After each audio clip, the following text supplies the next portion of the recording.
Je vais vous parler des traitements spécifiques dans les amyloses cardiaques, il faudrait dire les. Je ne vais pas parler que des amyloses cardiaques à transthyrétine, je vous parlerai un petit peu d'amylose AL, mais on n'a plus beaucoup de temps et l'amylose AL est vraiment, je pense, à prendre en charge dans des centres experts et comme on l'a dit assez rapidement, donc je vous donnerai quelques mots. J'ai prévu un cas clinique, je ne suis pas sûr qu'on ait le temps de le présenter. Alors, pour ce qui est des amyloses à transthyrétine, comme Pierre nous l'a dit, il y a bien deux types d'amylose à transthyrétine. Il y a des formes héréditaires et des formes mutées.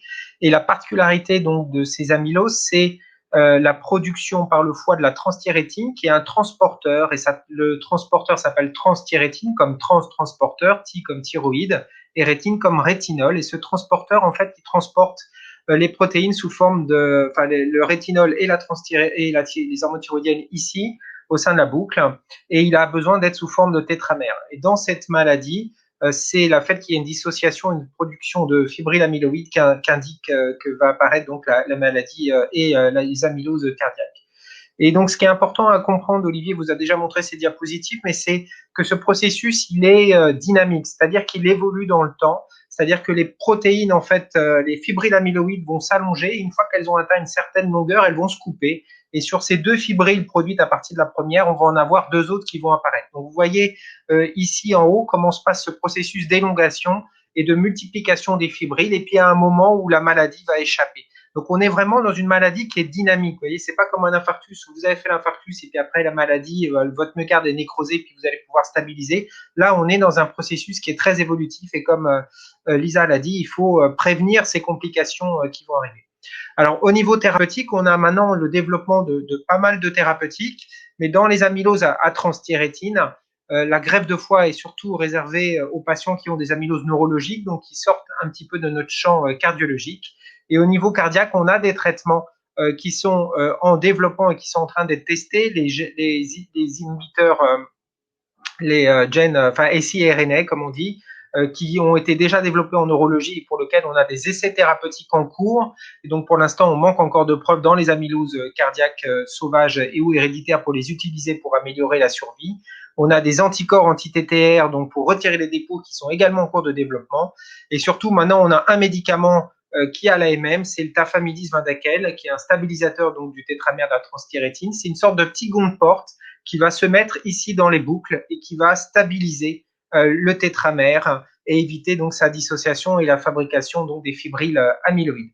Donc c'est surtout ça dont je vais vous parler. L'étude a été publiée en 2018, c'est assez récent. C'est l'essai ATTRACT qui était un essai international où 441 patients ont été inclus. C'était un essai de phase 3 en double aveugle, randomisé et contrôlé, qui visait donc à évaluer l'efficacité et la tolérance du tafamidis méglumine 20 mg ou 80 mg versus placebo. 80 mg, il s'agissait de 4 comprimés à 20 mg. Et le critère primaire était mortalité toute cause et fréquence des réhospitalisations cardiovasculaires. Il y avait des critères secondaires qui étaient le test à distance parcourue en 6 minutes et le score de qualité de vie de Kansas City Questionnaire. Les critères d'inclusion, il fallait que les patients aient bien sûr une amylose cardiaque prouvée. Donc à l'époque, lorsque l'étude avait été designée en 2012, il fallait une biopsie myocardique. Maintenant, bien sûr, on a, comme Olivier vous l'a dit, l'intérêt de la scintigraphie et puis d'éliminer, bien sûr, l'amylose AL par la recherche de gammapathie. Et il fallait donc que les patients soient en NYHA classe 1 à 3, qu'ils aient des signes d'insuffisance cardiaque ou une précédente hospitalisation pour insuffisance cardiaque et un NT-proBNP supérieur à 600 et un septum supérieur à 12 mm. Sur le critère primaire qui a été analysé par une technique statistique un petit peu particulière qui s'appelle Fickenstein-Schopfen Method, on a pu voir donc que le critère primaire était très positif et que le tafamidis réduisait la mortalité toute cause et les hospitalisations cardiovasculaires à 30 mois de traitement. Alors, le fait que le critère primaire soit positif nous permet de faire l'analyse classique de Cox sur la mortalité et on peut démontrer ainsi que le tafamidis réduit la mortalité de 30% dans les amyloses à transthyrétine. Alors, juste comme vous êtes beaucoup de cardiologues, il faut bien voir que l'amylose cardiaque à transthyrétine, son pronostic est défavorable. On a eu des questions dans le chat.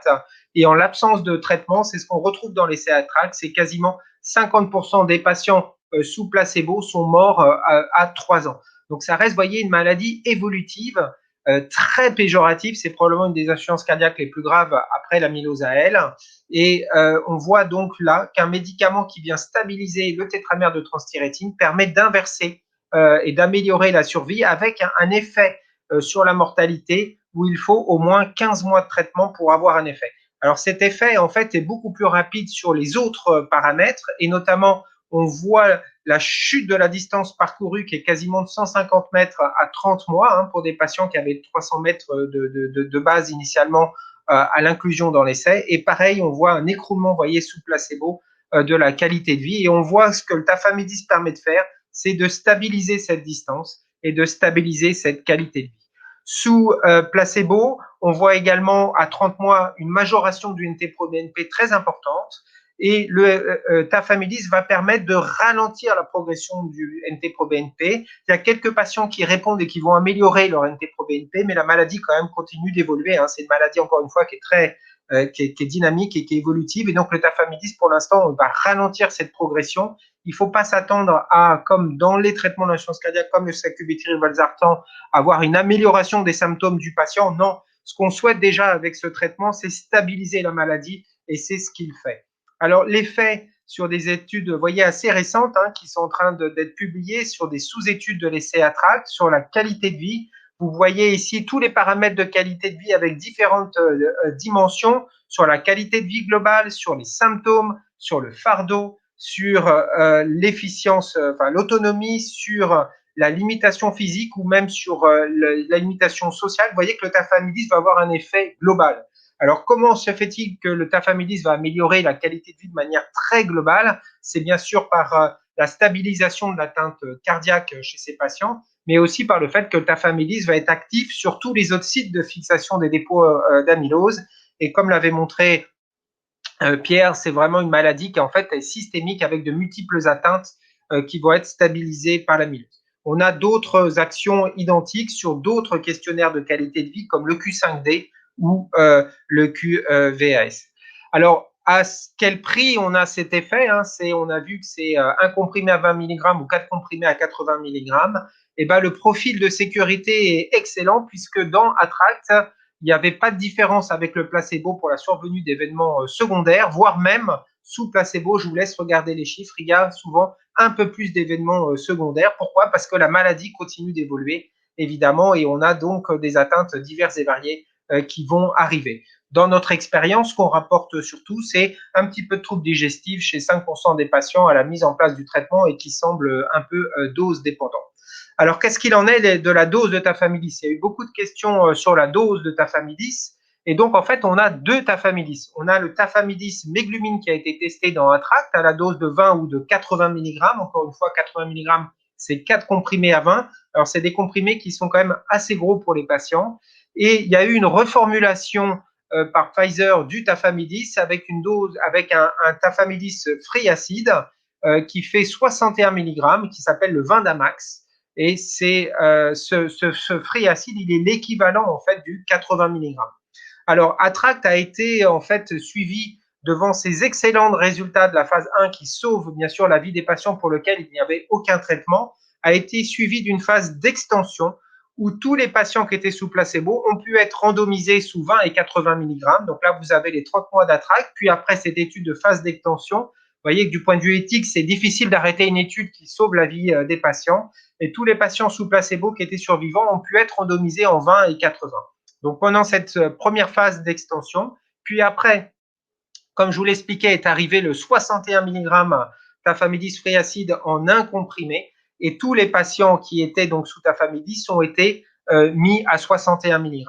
Alors on a pu faire une analyse comparative de la dose. L'essai ATTRACT n'était pas, bien sûr, n'avait pas la puissance hein, sur une maladie rare de pouvoir évaluer la différence entre le 20 et le 80, mais on a pu analyser cet effet en ajoutant cette phase d'extension qui a eu une médiane de suivi de 9 mois et rajouter en fait quelle que soit donc la phase de 61 mg pour tous les patients pour juger de l'efficacité de cette différence entre les patients qui avaient été mis sous 80 mg et 20 mg pour cette durée médiane de 51 mois, combien même à la fin ils étaient tous sous 61.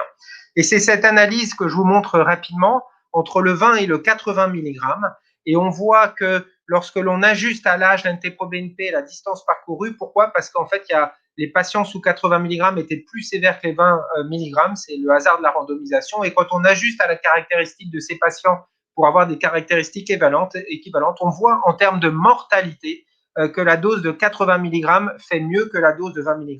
Alors évidemment, c'est du post-hoc, mais on voit qu'il y a un effet dose-réponse au niveau cardiaque et c'est important et ça va intervenir pour la suite et la prise en charge des patients sur la dose à leur prescrire, tout en sachant que le médicament qui a eu l'AMM, c'est le 61 mg.